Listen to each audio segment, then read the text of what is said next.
And now, ladies and gentlemen, we're back in business once again with a showdown between the High Elves, who shall be led by ELTHARION the Grim. Today, my friends, we face off against the glorious Sons of Sigmar, who shall be led by Karl Franz, coming in with some mortars, Demogryph Knights, all the standard stuff that you do usually see in this matchup. As far as my build goes in the front line, it is going to be Quad Ranger. I think Rangers do an exceptional job against Empire State troops. Obviously, they will lose against Greatswords. I'm not really sure how they trade in a vacuum versus Flagellants. I feel like the Flagellants would probably win just because they're unbreakable. 90 models against 90, 30, 36, 28, 40, 17, 37. Charge bonus a little bit better on the Flagellants. I think they would probably win, but nonetheless, like, you'll get your money's worth. These guys can certainly go fisticuffs, and a lot of times Empire does go with Spearmen and Swordsmen and just basic state troops in this matchup. So having the Rangers in the front line to just kind of fight that fight, I think, is quite good. So we got 4 of those. We do also have 2 groups of Silver Helms just to kind of fight against the Empire Knights. And if they do come in with mobility like Demogryphs, I do like to throw the Silver Helms in just to buy time for the Eagle Claw Bolt Throwers to really do the heavy damage. So in order to deal with single entities this game, I do have ELTHARION. I do also have the Flamespire Phoenix, both of whom do have good AP values. And I do also have the triple Eagle Claw Bolt Thrower. So I figured if he goes mortars or cannons, I can move them up and snipe his artillery, force him forward. And if he has Demogryph Knights and elite units, Bolt Throwers actually aren't bad at picking off those demi models. They hit hard enough to almost kill a model in one shot, and they can certainly do some pretty nice work. So I do have a couple of the Bolt Throwers there. One Northern Sea Guard in the back, just for fun times. And of course, ELTHARION with Tempest, Soul Quench to snipe artillery as well, and Apotheosis and the Fang Sword of ELTHARION. We do also have a Flamespire Phoenix in this bad boy, just to kind of fly around with ELTHARION, because I figured if you had Franz or Boris or anyone very powerful, ELTHARION can Tempest them, yes, but that still doesn't mean he'll probably win that fight. But if I'm able to get that Tempest off and I have the support of a giant flying pigeon here, the Flamespire Phoenix, I should be able to win those respective fights. So that was kind of my game plan here. So that's my whole army, guys. And now for my opponent, he's got a front line, which is Sigmar Sons, 2 Flagellants, and 1 unit of Greatswords there, just to give him some extra AP and punch in the front line. Spearmen on the flanks, handgunners in the back, and double mortars. Now, mortars, of course, are very, very typical against High Elves, basically to deal with archers and Northern Sea Guard spam, which is something you see in this matchup. I'm trying to think, though. I'm a little bit out of the loop on the metagame for this matchup, but whenever I play Elves, I typically do expect mortars if I'm playing High Elves, that is.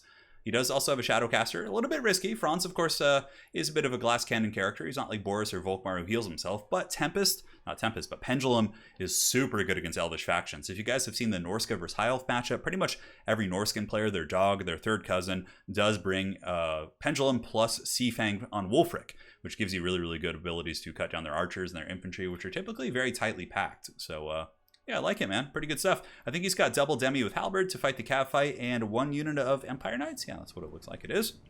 Let's get this show on the road, guys, and see how it all unfolds. Will ELTHARION the Grim Warden, be able to take it to the Emperor, or will Karl Franz whip out his fat Galmaraz and perhaps give the business to some of these flying birds over here? So as you can see, I pull my army back, trying to stay away from the mortars, and I am going to be scooting up my triple Bolt Throwers to try and start sniping out his mortars.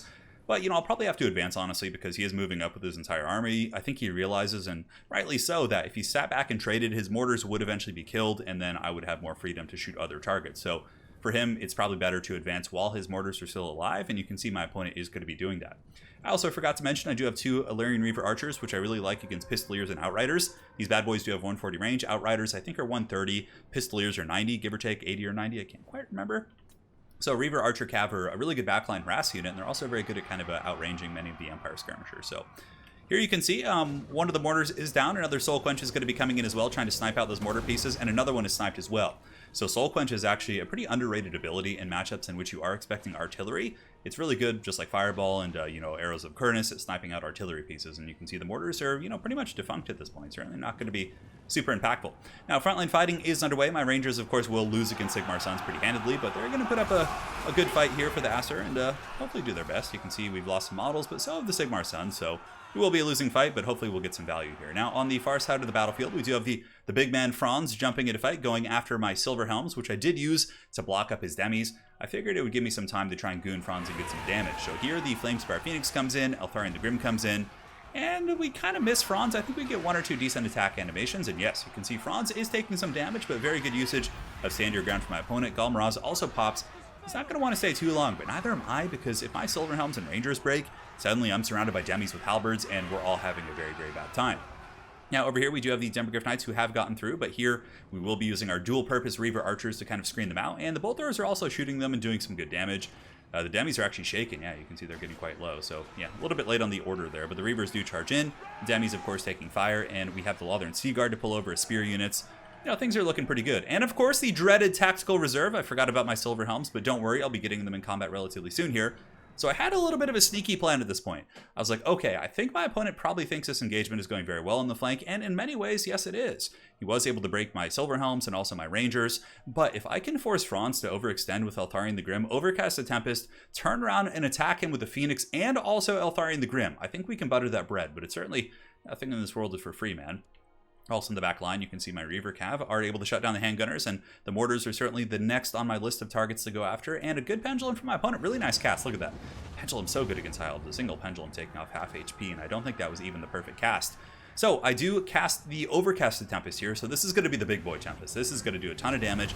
Franz is slowed by 72%, which means he won't be able to land and get the help from his Demogryph Knights very easily. And now the Grim Warden and the Phoenix are coming in and getting a ton of damage here against Franz, who's also taking periodic ticks from the Tempest ability, so great stuff for sure. And he's going to be landing on the ground here, still taking damage from the Tempest, even when you're out of the Eye of the Storm here. And one of my Bolt Throwers is shut down. My opponent is able to get his Flagellants back here, and these guys still in relatively good shape after crushing some of my Rangers. And yeah, very good stuff there from him. Silver Helms, though, are coming back. I know I'm going to need them to defend the other two Bolt Throwers. I will be using them in combat here against the Demogryph Knights, and unfortunately, Franz was able to get away. Another Pendulum coming down from my opponent once again, really making a conscious effort to delete my ranged units. But here comes the fight of fights. Silver Helms charging into Demis and Great Swords. It's going to be a bit of an ugly one. Of course, Demis have a huge advantage here, but I do also have two really big monsters, and he only has one. And Franz, of course, in the danger zone as Eltharion the Grim comes down. We have the duel of duel. We have Walmart Karl Franz versus real Karl Franz. Franz appears to be a little bit outmatched here, so he doesn't have a Life Wizard and has been caught in some pretty bad Tempests. And with that, it looks like Karl is at 182, and he's going to be going down here, it looks like. Yes, Franz has fallen. See, the Emperor has been launched here, and the Bolt Throwers are continuing to pepper in and actually are making good contact with those Demogryph Knight models, which I was very pleased with.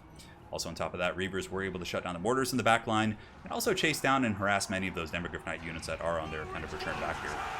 Franz jumping in. Not Franz, Eltharion the Grim. I was just calling him Walmart Franz here, so it kind of got stuck in my head. But you know, though the Great Swords are going to win the infantry fights, Great Swords are extremely inefficient at dealing with big monsters. And I have Apotheosis, I have Healing, I still have Bombardments here from the Flamespire Phoenix if I do need them. And at this point, it's looking a little bit grim for my opponent's army. I think the next best play here probably is to go and try and shut down that Grey Wizard. I think he's got some Empire Knights coming back, but those Demis are shot to pieces, actually, by these Reaver Archers, which is surprising. And now it's mainly just cleaning up many of these troops here. You can see the Flamespire Pigeon doing a pretty good job of fighting those Flagellants, of course. And he still has a Rebirth ability. Now, it's certainly a different way to play the High Elves. I'm kind of curious, though, for any of you guys who consider yourself to be High Elf mains who may be watching this video, in your experience, what is your meta go-to build against the Empire? Because I feel like this build, my opponent was certainly very competent. He had tools that were good against archers. He had Demogryph Knights to deal with like Dragon Princes and large threats like nobles on chariots and dragons.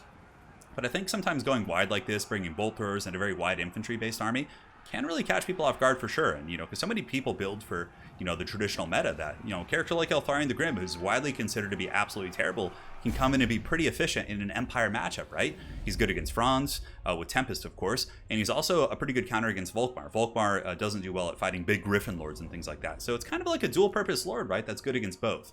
Whereas Alariel is certainly probably better, but not necessarily against like a character like Volkmar or Franz, I guess, yeah, because she can Tempest him, but she doesn't have the follow-up damage to really like take him down, whereas Eltharion, with the Fang Sword and the support of another monster, does. It's kind of an interesting thing. But let me know what you guys think of this build. I certainly think it has some teeth. I think the triple Bolt Throwers can be really efficient against Demogryph Knight play.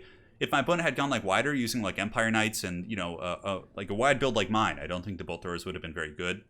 He would have been able to overwhelm my positions, but this build seems pretty good against elite stuff, right? Elite targets focused down by 3 Bolt Throwers. You hold back their elite units by sacrificing Silver Helms. Then you follow up with Eltharion the Grim and the Flamespire Phoenix to Tempest down any big threats and goon things out. High Elves definitely do have a gooning element to them, right?